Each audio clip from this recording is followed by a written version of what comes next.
Hello. Hello, hello. Let's just line my camera up a little bit. There we go.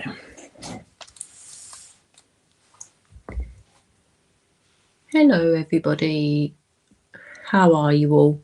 Can you all hear me to start with? That would be a good start, wouldn't it? Oh, there's some new names with me. That's lovely. Let me just check that everyone can hear me.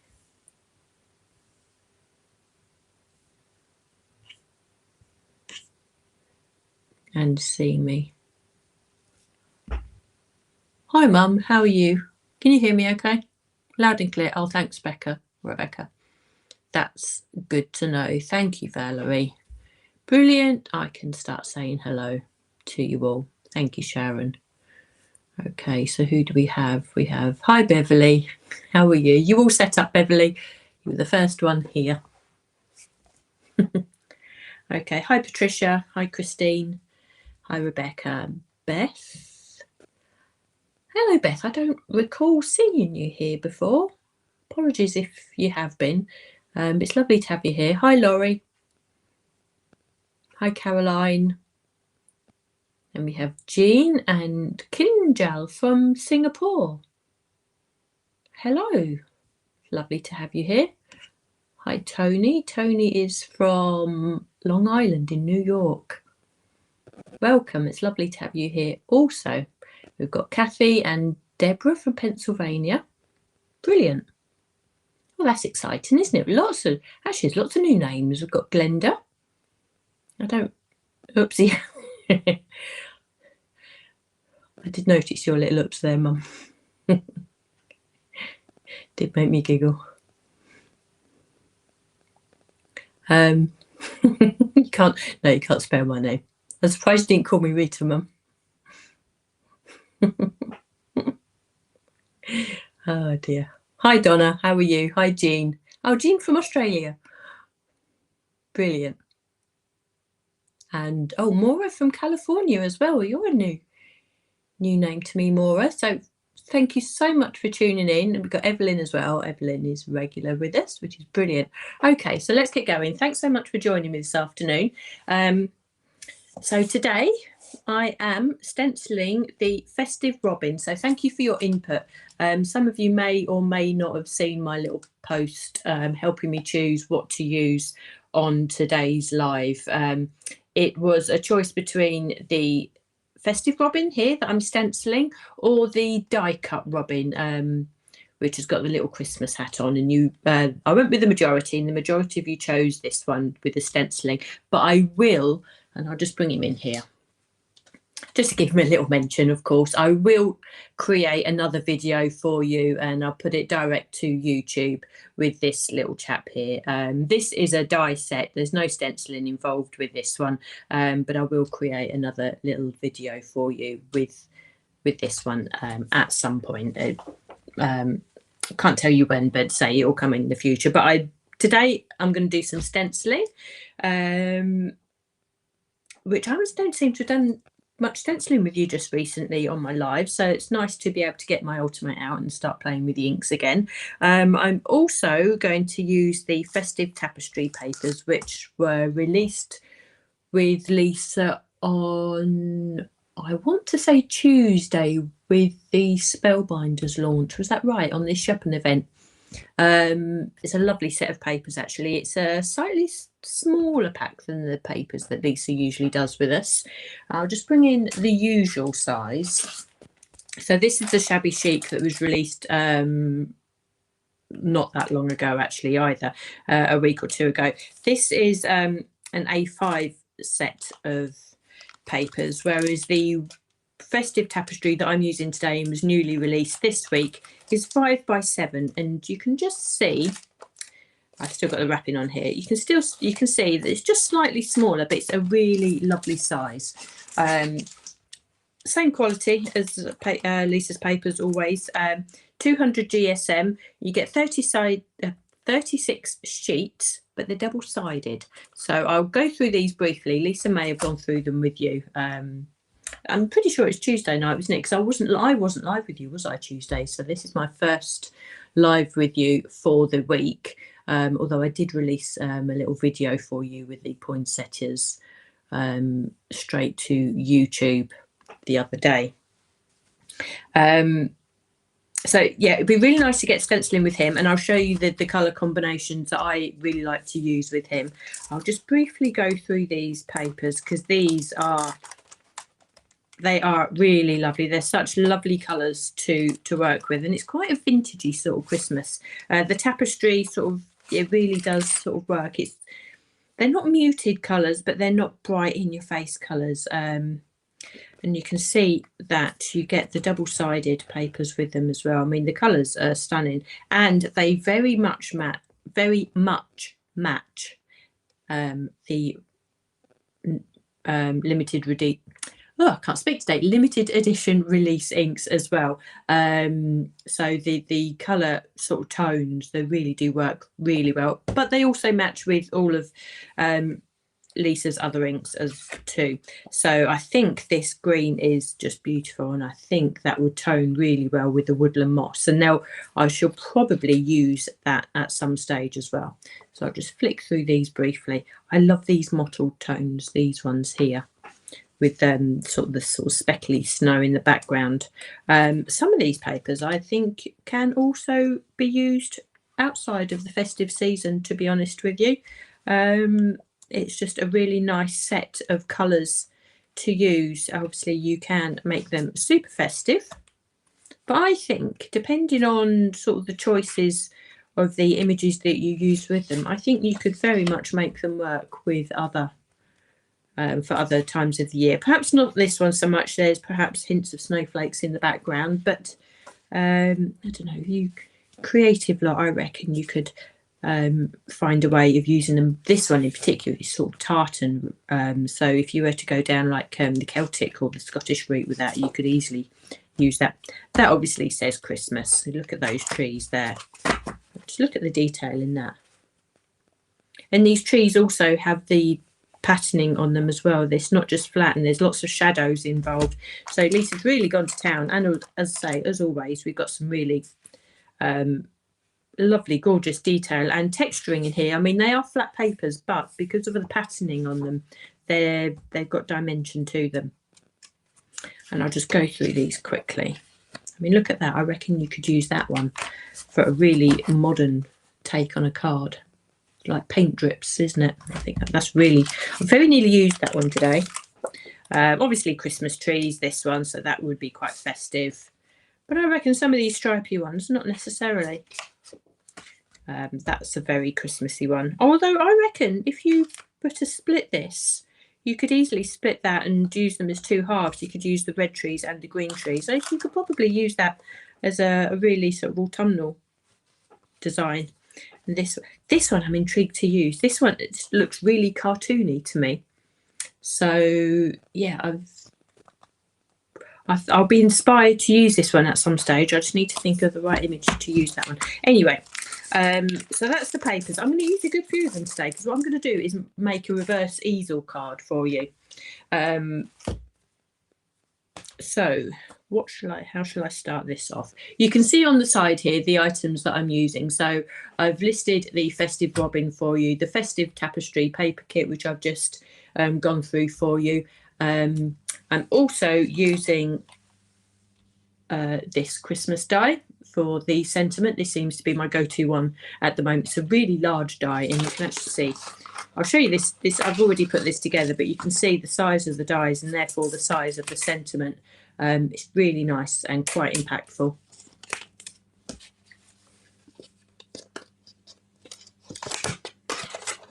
I'm just reading Donna's comment there.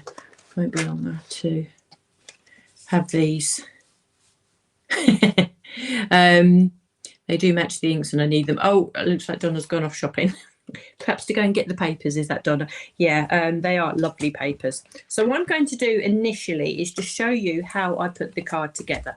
So I'll just remove that slide for you. I'll pop it back up a little bit later on, or at the end if I remember there.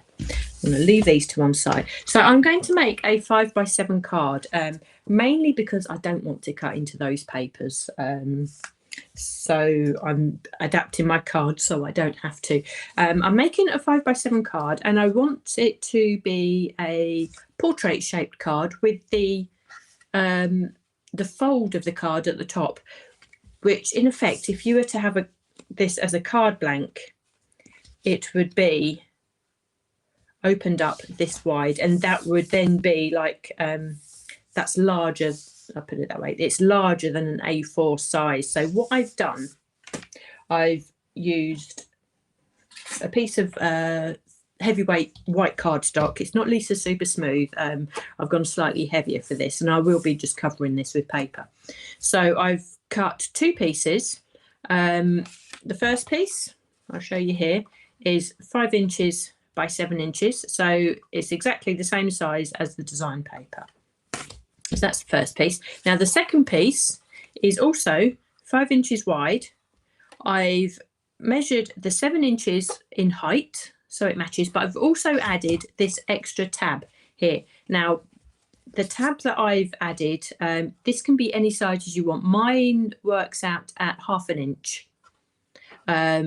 This is basically to attach to the bottom side of the card and give you that card blank, because I don't have any cardstock wide enough or long enough to cut this out directly.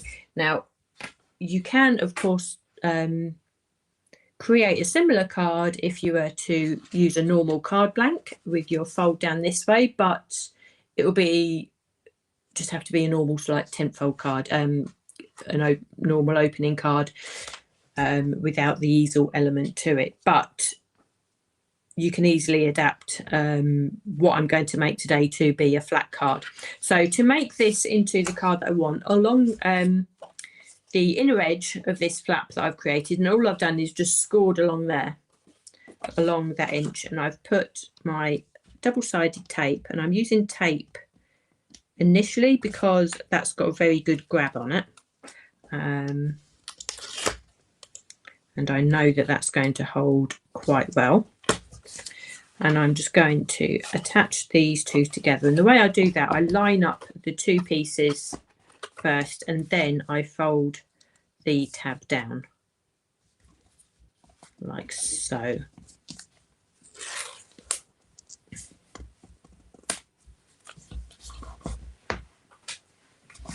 So we have our card blank, and it's opening at the top. So it will be like a 10th fold card that will sit like this. But because we're making an easel card, I know that the basis of this is going to sit flat on there, so it's not going to fall off and slide off the mantelpiece or wherever you're going to be sitting this. Now the next thing to do, because we're making the easel card, I want to bring in a scoreboard. Now I find this one easier to use. It's easier for me to sort of maneuver on my desk. What we need to do, we need to just score halfway along the front of our easel card. So we have 7 inches here, so I'm going to score at 3.5.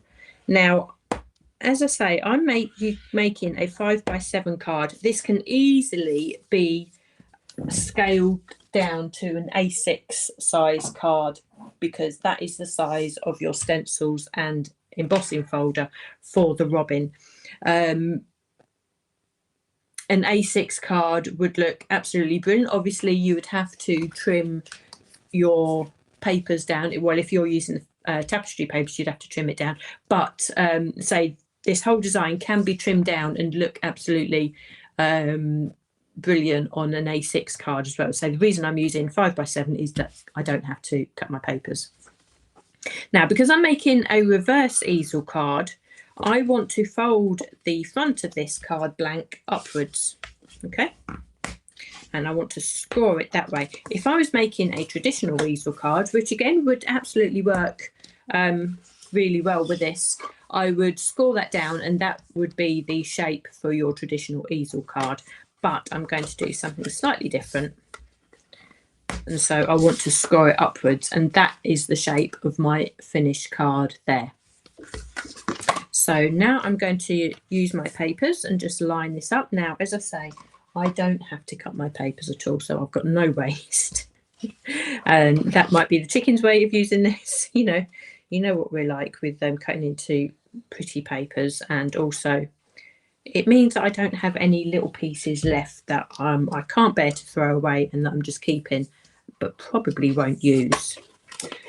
Although, if you recall, a lot of the design team's sample cards for these tapestry papers, a lot of cards are made with scraps of papers as well, layering them and putting different segments and whatever.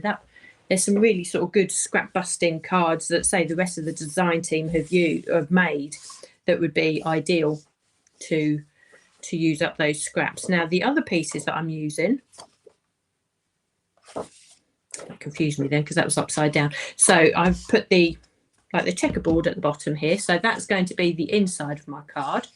Now I want to put these with the trees on this side. So this would basically, when you're taking this out of the envelope, this is how the card is going to be seen. And so because it's a reverse easel, all the details are going to be inside.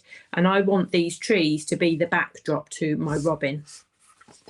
So I'm going to put these on the inside. Now what I'm going to do, I'm going to stick this down in 2 sections. So I've put the glue along the edge of just below the crease line on the front of the card there, and just done a U shape with my glue there. And just avoiding the crease line in the centre of the card there, just so I know that it folds correctly and doesn't affect that centre fold there. So I'm going to stick that bit down, and once I've done that, close the card down, create the easel like that, and then fold this tree design paper back on itself. That way I know that all the folds and the creases are going to work perfectly well with each other. So that's how I do that. So there's no measuring involved, there's no nothing complicated really. So now that the paper's got that memory to fold back there, I know that just by adding the glue to the design paper here, I'm not putting it against the crease there because that will just give this card just that little bit of manoeuvre. That I've lined that card, so I can get that glue off my fingers. Okay, so this is the card coming together. So this is the inside of the card, and it will all make sense in a moment's time. Now obviously we have the front of the card also, so when we take this out of the envelope we have the front of that card. So I'm going to attach this in exactly the same way as I did the inside. So I'm going to layer that down like so.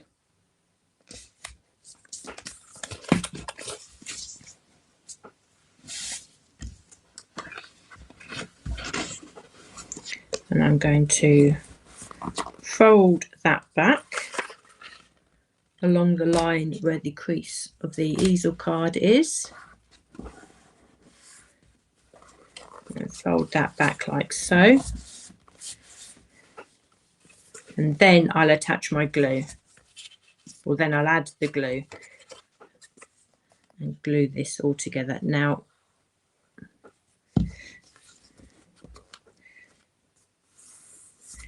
this can be sitting and drying while I get on and stencil the robin for you in a second. Now, if there are any bits that are just overlapping at the top here, that's where I would just take that to the trimmer. And then once everything's dried and is moving in the way that I would want it to move, I will just trim that down. So I'm just making sure that that moves like so. So that's our card blank created.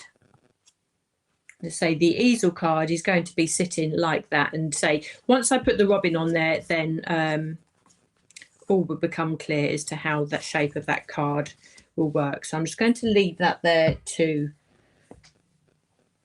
dry at the moment, and then I shall get stenciling. So I'm going to bring in my alternate. I've already got my cardstock ready, so this is Lisa Super Smooth, and we can get stenciling with our robin here. So where are we? Oh, hi Suzette. The faded trees look so pretty. Yeah, they do. That's exactly what I was thinking with Beth, with those trees, and a really nice backdrop for the robin. Men's cards would be great with these. Yeah, they really would actually. They're really nice colours for men's, and they're, yeah, Lorraine's right. They're definitely papers for all year round. So Mum's got the gift. Oh dear. Okie dokie. Right. So, now this is from the Christmas release, and this is a slightly different way for Lisa to offer these products to us. So in the past we've had layering stencils, and they've been in a pack on their own. But say from this Christmas release, and possibly going forward as well, Lisa's also given us the cutting die to the stencils in with these stencils. So whereas before the die would have been in with the embossing folder, oh, that's just got caught in there. There we go. So in with the stencils, we do have the cutting die. So with the robin, we have the die, which is just perfect, and we have the embossing folder there by itself. So we shall use those in a second. I'm just going to put that there now, and we shall get stenciling. So with this particular collection, we have a set of 7 stencils. And I've already cut myself a piece of cardstock, so just make sure that that sits nicely under my stencils. Now we first start off stencil number 1, of course, and we start off with, oh, everything's all a little bit wonky there. There we go. With the fence. So I have my browns here. Let's just move everything. So the colours I'm using, as you can see, I've got Tree Bark, Rusty Nails, Dolphin Grey. I've got Almond Frosting. I may or may not use that one. I'll definitely use the Jingleberry. And I also have the Night Sky, which is the new Interference ink. So I will be adding a little bit of that as well. Let's move everything out of the way. So I'm going to start off with my Tree Bark, obviously for my fence, which is quite a straightforward colour. Now I will show you a little technique actually a little bit later on. This, although I'm stenciling the fence for you, it's not actually going to feature in the card, and I'll show you why a little bit later on, but I will stencil it for you just to show you how this comes together, of course.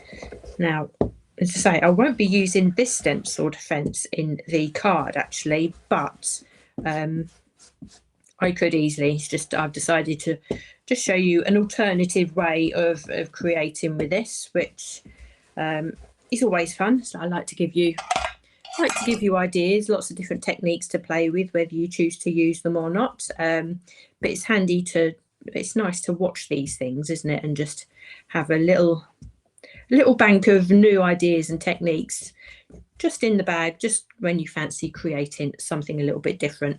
Now, what I'm doing with the stencil brush, with the fence panels here, I'm just creating a darker area just on down one edge, just to create a little bit of shading on this fence, just to add some interest. Now, it's something that I do quite a lot when I do my stenciling. I like to have an area that is darker than the other. It's easy enough to do. You don't have to be too precise with it, really. So I'm going to come down and do that edge there. So that's stencil number 1 done. We've got a shadow coming down there, haven't we? Where's that coming from? We have a lot. Oh, there it is. records in there out the way. There we go. Move that out the way. That was a little bit off-putting, wasn't it? Okay, so stencil number 2. We have our little robin's feet. So I am going to do those, yeah, probably with the almond frosting, actually, to be honest. Almond frosting for our robin's feet. So I can go quite dark on that, but it does mean that it's not going to clash with the tree bark that I've used on the fence. And we've got a little section here which is for the snow, so I think I might do that in almond frosting as well. Just go really lightly on that. Now this would be a really good place to add some glue and tip some glitter on right at the very end, just to highlight the snow on the fence. And if I can show you here, it just shows you on Lisa's packaging where that's snow and where those extra little details are. So I'm going to put that along there.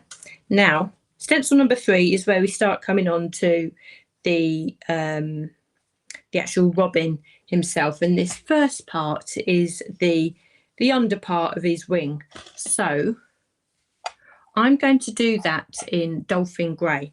Now I spend a lot of time, probably waste a lot of time watching birds out my garden, out my kitchen window, and I have done all of my life as well. It's just one of those things that they just fascinate me. And if you actually look at a robin, the top of the robin is brown, but it's browny grey, and then as he comes down into his fluffy tummy and whatever, he actually goes quite grey.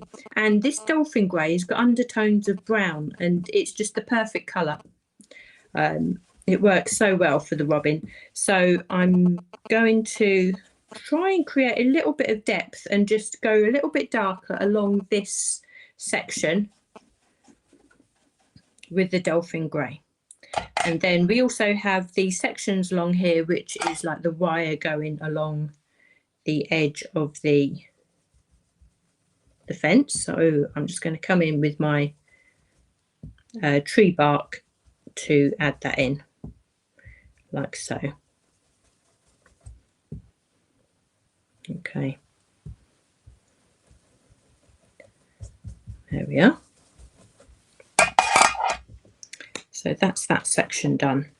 Now we come on to the section of the robin that would be his red breast, of course.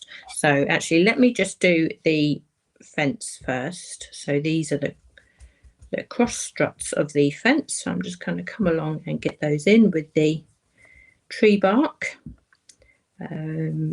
You can do this as dark as the struts or the panels that you've already done, actually.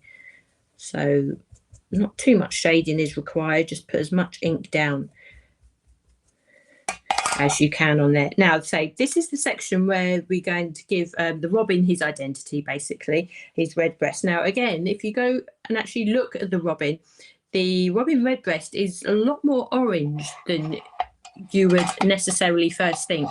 And because I do watch them so much, I'm a bit of a stickler of going with those colours. If you were to go bright red on this, then that would be absolutely perfect, as Lisa has done on the thing here. But if you want to just try something a little bit different, what I'm going to do, I'm actually going to come in with rusty nails. So this is going to be an orangey browny, sort of quite a rusty looking colour. And I'm just going to put on a really light layer of that first. Okay. Concentrating on it being darker at the top and going and getting lighter towards the lower edges there. So that does look quite orangey, quite rusty as it is. So if I just take that away and show you, so it's not too much red about that. But if you did want to just make that a lot, a bit more redder and just blend a bit more colour into this, I'm actually using Jingleberry, and I'm using the large stencil brush.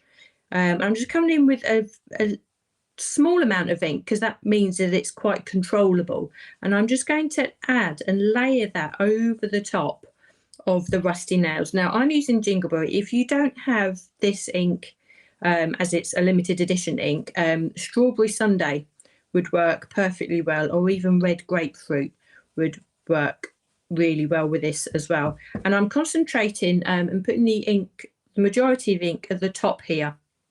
And that really is turning it red, but it's not making it scarlet red. And I'm just bringing the rest of the ink down lower as well. And that has really sort of turned that into quite an orangey red. It's sort of really reminiscent of the robins that you do see in the garden. Now, as I say, if you wanted to go bright scarlet red with this as well, it would look absolutely brilliant also. But I say I'm trying to give you just slightly different colour combinations just for you to give it a go, really, just giving you those different options. So I'm just going to put a bit more there. I'm not going to go too mad. Okay, so we have the beginnings of the colour going on there. So stencil number 5 already. So we've got the rest of the robin there to stencil. Now this is where we can go a little bit darker on the top of his head and on his wing also. So I'm going to come in with tree bark to start with. I'm not going to pick up any more ink at this stage. I'm just going to see what I've got on my brush. Now oh yeah, I have enough there. I do have enough there, so I'm going to pick up a little bit more. It's always best to see what you've got left on your brush first. These brushes hold an awful lot of ink. And if you can't remember the last time or the last project that you used them with, just check how much ink is on there first before you come in with the project, because you may end up putting up too much ink on and then you can't take it away. But it's always much easier to build the colour as you go. So I'm building this up really slowly. Now my aim now is to use the Dolphin Grey actually to start darkening this up. So I'm going to use the stencil brush and to come in to the nape of the neck and make this darker. Now this Dolphin Grey blends really well onto tree bark when it's this light, and it gives you that controllable shading, which is what you can see happening there, if I can keep my hands out of the way. So at the nape of the neck, I'm making that darker. And I'm also going to concentrate on the forehead as well, or and make that darker. But this section that will be around the face, I want to try and keep a lot lighter. So once I've done that, then I'm going to move on to the wing here and do the same thing again. And I'm blending that Dolphin Grey and this outside edge of his wing here. I'm going to concentrate to make darker, to make a nice bold statement. So he's got a really nice outline. So, and then I'm going to come in on the inner side there and give you that shadow just to highlight where his wing is. Now I haven't touched his belly here, but what I will do, I'm going to come in with my Almond Frosting brush. And again, as I say, I'm just going to use what is on the brush initially, so I don't overdo it, and then I can see what ink I have and what control I have over that. So I'm just going to leave it at that at the moment. Actually, to you, you may not see that much colour on there, but what I will do actually, just to show you, show you how that colour is building up. So although the Almond Frosting didn't look like much was going down, that is just enough to give me the hint of the pale sort of his white belly there, and his face is, and these wings are just working really nicely. And you can see how that Dolphin Grey just blends really nice and sits really nice over the top of the tree bark. Now what I will do now, I've got the night sky out, and I'm just going to add, not too much, but I'm just going to add some of the night sky, which is really nice grey colour. And I know Lisa was definitely showing you this on Tuesday evening. I'm just going to pick a bit up. I use blending sponges with my interference inks, and I'm going to take off the majority. I definitely didn't want all of that onto my robin, but what I will do, I'm going to start pushing that into the wing.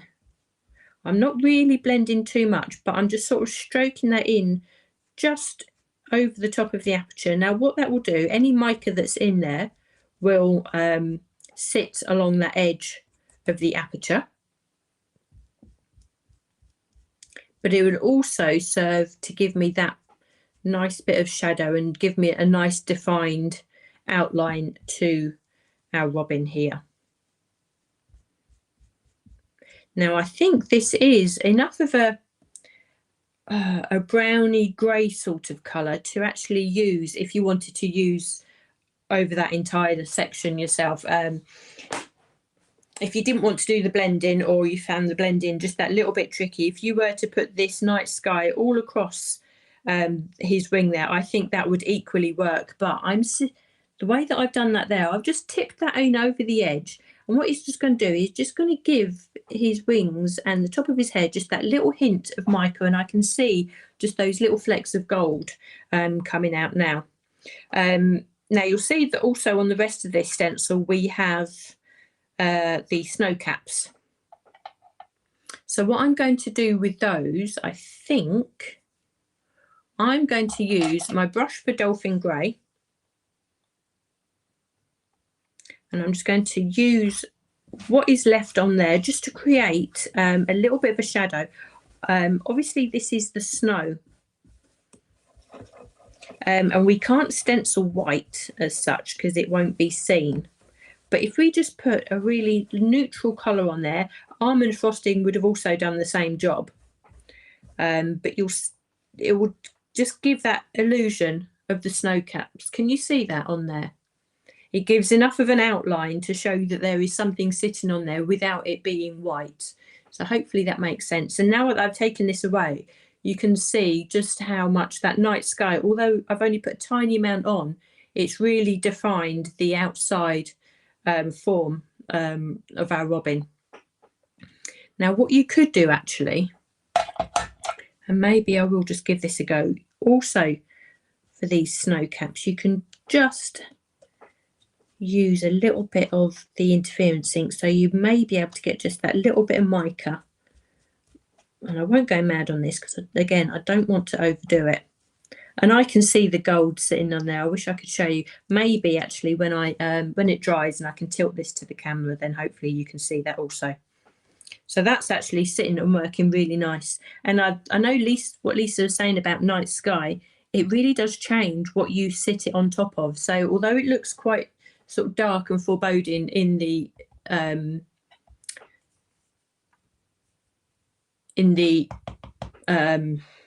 case there, you know, it's quite an easy color to use, and it will do all sorts of things for you. So I can't see your comment, so I'm just going to log back in. It's asking me for verification. Yes, I will choose the stairs. There we go, your comments are back. Okay, so there we are. Hopefully that didn't affect what you was watching. Oh, we've got a couple of people join us. Hi, Barbara from Canada. Right, so now we can come on to stencil number 6, and we have the robin's face there. Now, there's one of two ways. I mean, as I say, you can quite easily copy and take inspiration from Lisa's packaging. So that would be a brown face, and I think that would be a really good colour to for rusty nails. I'm going to come in with, what am I going to do? I'm going to come in initially with Almond Frosting. Make sure I've got the right brush. So initially with Almond Frosting. Okay, so make sure that I've got a nice base on there.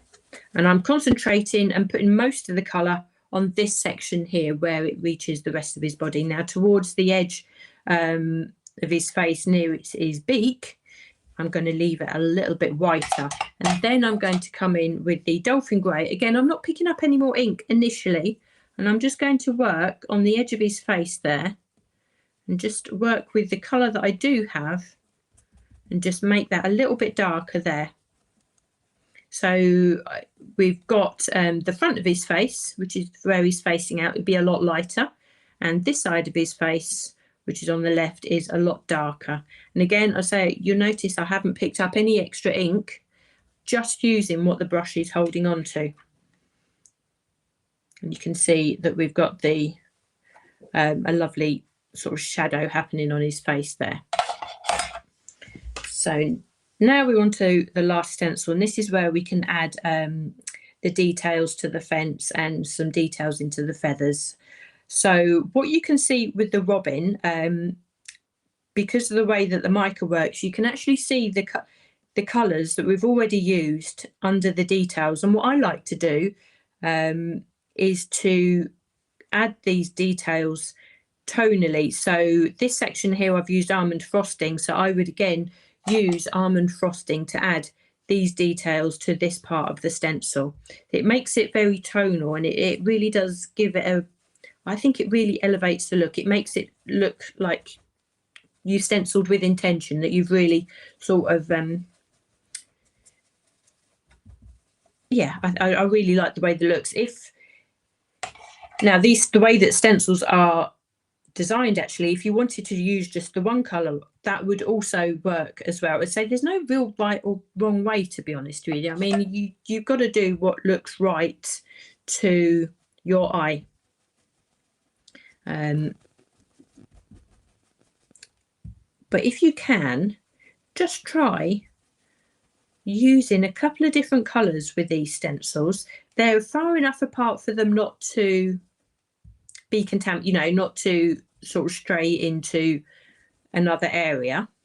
Now this section here I'm using Dolphin Grey, but do you remember I've also used the night sky on this section as well. So what I will come in and do, just add a little bit more dark sky into these details, and that will just enhance that extra colour and hopefully add a little bit more mica coming into in there. And I think what I'll do, I'm going to use the night sky, and I'm going to go as dark as I can and put that into his beak, okay, and his eye there. And actually, yeah, I might as well do the details all in the top of the head there. You know, anthracite ink, the dark ink would be really nice for that, but sometimes the black ink can just be a little bit too harsh, especially when you've done so well blending all the different browns onto this. But this night sky has got a real, it's really hard to explain actually. It's dark enough to make an impact, but because you've got the mica in there as well, it lifts it. It's almost a gunmetal-y sort of colour is what I want to say, but then it'll have the sheen of the gold mica in it as well. So, oh, it's a bit too much ink there. So this section here, I'm using the rusty nails, and I think also what would work well is the Jingleberry on this section here, and I think I might just warm that colour up a little bit by adding a little bit there. Okay. Now we have our, actually I think what we'll do actually, I'll use the night sky on the fence here to add these details. If it's going to be a Christmas card and a festive card, so anything for a little bit of added sparkle, I think that would work really well. And I think the way that this night sky is, so it doesn't go into the page as dark as it looks sitting in the casing there. And I think that will just add some nice detail, yes it will, to that fence there, particularly say on a festive card. I don't know if Helen's watching today. Oh no, I think she's gone out actually. But Helen's view on sparkle is put it on everything. I must be more like Helen, definitely. Okay, so that's that final stencil done. And I always find actually when I'm stenciling like this, you look at this and you think, oof, looks a bit of a mess, a bit of a jumble of colours. But actually when you take that away and you see what you're left with underneath, it's, you know that you've done the right thing. And I can see already that mica from the night sky glistening there. And what I hopefully can try and show you really tricky because it's actually quite bright here at the moment. I'll try and twist that. There's oh, perhaps, there you go. Can you see it there? On the beak and the eye, you can actually see that mica of the night sky, and you can also see it on the fence there as well. That's just, isn't that clever? It looks brilliant like that. It's a beautiful colour like that because it isn't as harsh as a black, but you've got that sparkle which just adds that real special touch to, isn't it? Oh, I'm glad I can show you that. Yeah, how cool is that? I really like that. Okay, so that's the stenciling done. So what I'm going to do, actually, I'm going to make sure that I emboss this, and I'm just going to trim this down to size a little bit. Oh no, actually, good point first. Let me put these on. I don't need these anymore. Because we have the die, I'm actually going to die cut this first before we emboss it. So we only, if we were to emboss this first and then die cut later, we would actually squash a lot of the detailed embossing. It wouldn't be a problem because you could put it back through with the embossing folder, but just to cut one step out of it, you know, we might as well die cut this first so we can see that that fits perfectly on there. So I'm just going to bring in my die cutting machine. Just so I don't disappear off camera, I'll put this on here. I'll line this up again. So it'll be interesting actually to see what you all think, if and how many of you managed to get the kit with the night sky. I believe it was part of the entire Spellbinders bundle that Lisa was offering on Tuesday. So it was just that extra if you were able to go for the whole bundle, but it's a really nice ink. So I'm just die cut that, and then I can just put that through my embossing folder. And actually, what's really nice about this die cut is that you do get the it actually die cuts out the panels of the fence as well, so you actually get that feeling of the fence. It's not just a block section that's there, so it's really detailed. Now they can only go into the embossing folder in one way. It's very easy to line up, and this will add all that extra lovely feathered detail onto the robin's body for us. So I shall just emboss that for you now.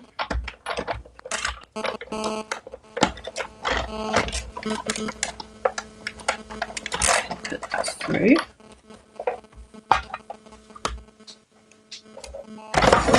Move it out of the way.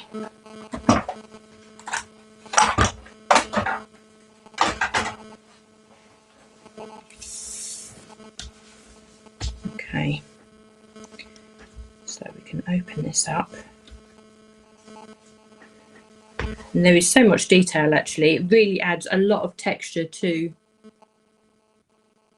his robin redbreast there and to the rest of his body. It's really hard to show you actually on the camera, but if you have this at home already, you'll know what I mean, just how much detail is added. And you can see now with the snow caps sitting on top of the fence panels there, although you've added a little bit of brown or sort of the night sky to them, it doesn't take away from the fact that it looks like snow.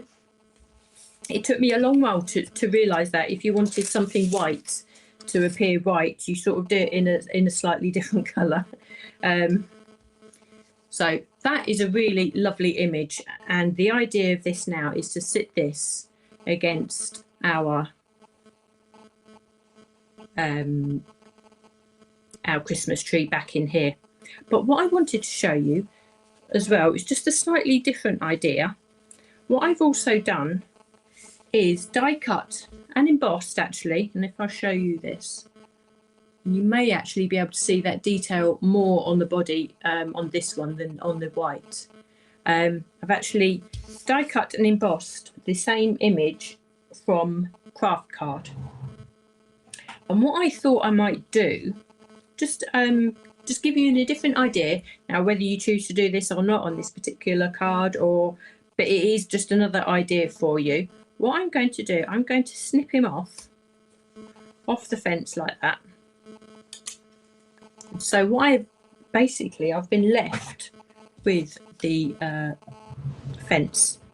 Now, what you could do also is you could have stenciled the fence onto craft card and had the detail there. But if you wanted to, you could actually decoupage that fence, whether it be out of craft card or a different colour, and you could actually decoupage that onto your robin. So you can use 3D foam to make that a bit more dimensional if you wanted to, but that is a really nice alternative way and just a different way to use your die cuts as well. So I thought that was a really nice idea, and I think, let me just see, I think I might actually, oh, I don't know now. I don't know. I think I might actually do that. I might actually stick that onto there because I think just the colour works just that little bit better against the background papers that I've used on the card. Again, this is entirely optional. It's just nice to give you different ideas, and if you were making this card and you didn't like this idea for this particular card, it might work for another card that you make, you know, but it's just nice to have those ideas, isn't it? So although I've stenciled the fence there, and it was nice to be able to show you that, say this is also another idea which you could do and could work for you also. And if you wanted to do this and do it from craft card but you wanted to stencil it also, again, that's another idea. Or you could have stenciled 2 of these images, and even if you'd stenciled onto white card, you could cut that or snip that away and decoupage that on top of this one also. So there's different ways there, but I just wanted to show you how easy it was to do that if you wanted to. Now, I've also die cut from craft card again, because what I want to do is use some of this fence work to act as a stopper for our easel card. So this time what I'm going to do, I'm actually going to cut along this line here. So I'm just going to take that across. So because we've got making an easel card, we do need to create like a stopper so the card doesn't sort of fall about. And instead of just using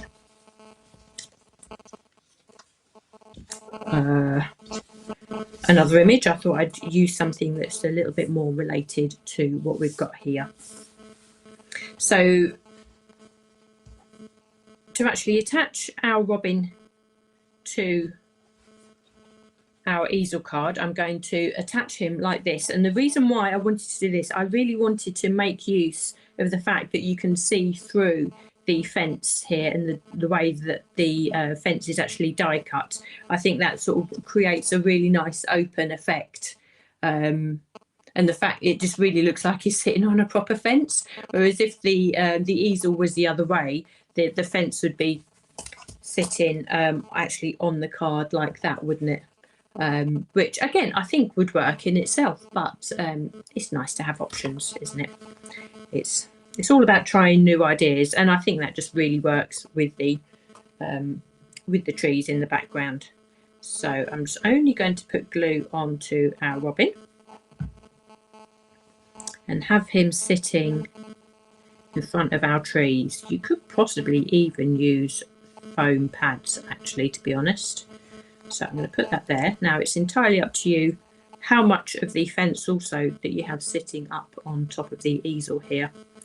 I think what I might do, just add a little bit of glue to the tops of those fences just to make that a little bit more stable. There we are. It's really hard to show you an easel card on an overhead. I really must get my other camera sorted out. I nearly done it today, but I chickened out, I must admit.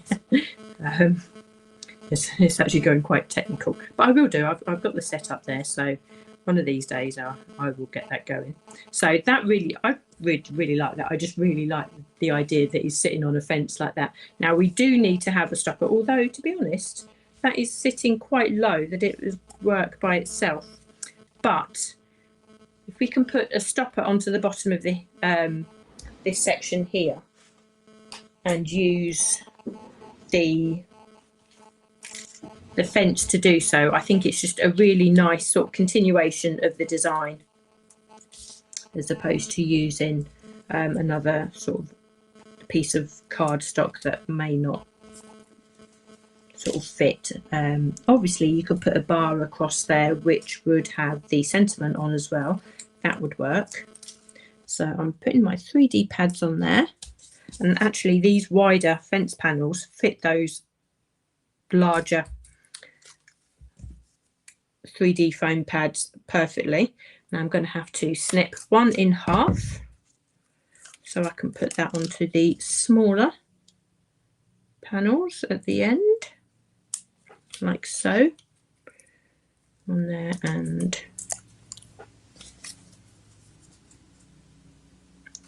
one there. Okay, take those backing bits off. There we are, and we can use that to add our stopper for our easel card. And that just works really nicely, like so. Doesn't that look really nice? And I think that would actually work really nicely if the card was a lot plainer as well, wouldn't it? If, you know, if you didn't have all the details in the background, it really does make him look like he's sitting on a fence there, like that. That works really nicely. Now, that will actually close down to fit into the card like that. Now, what my plan was to then put our sentiment. You remember I was going to use the Merry Little Christmas sentiment, and I've already die cut and layered that up with a red card, Lisa's glitter card as the central layer, and the green card in the background. So this sentiment is made up of 3 different layers. We have those 3 different dies here. So we have the first die, which cuts the detail.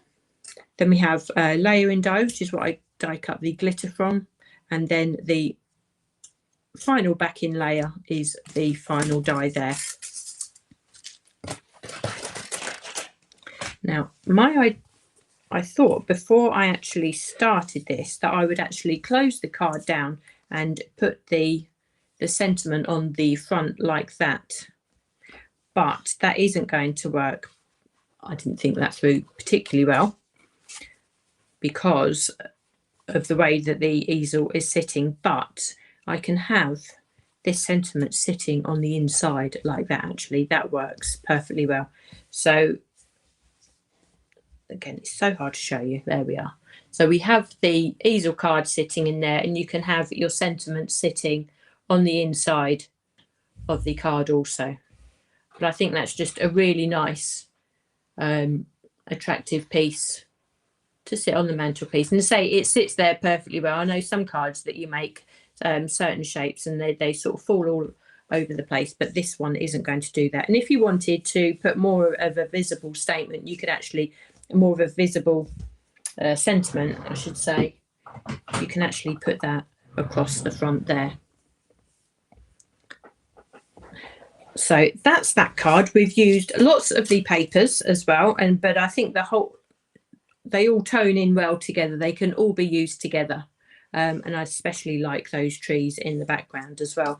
And hopefully I've given you some ideas and just given you that little bit of confidence to stencil our robin as well. Again, it takes practice, but the beauty of having these YouTube videos is if you want to stencil along, you can stop and start and stencil along in your own time as well. So I shall leave that there with you today. Hopefully you've enjoyed that. Hopefully you are still with me there, because I know my screen went off a little bit, which was a bit strange part of the way through, but I've really enjoyed making that today. And again, it's another card that I can put into my Christmas card stash. So I'll love you and leave you for today. I'll be back with you again next week. Remember, we have Lisa's Friday Night Live tomorrow. I can't believe where this week's gone. And we've seen a lot of Lisa this week, hasn't we? So it'll be nice. And Lisa will be looking forward to tomorrow, just to have a chat and have some fun and just relax and just answer lots of questions and have a chat with you all tomorrow evening. So thanks for joining me today, everyone. And I shall see you all again next week.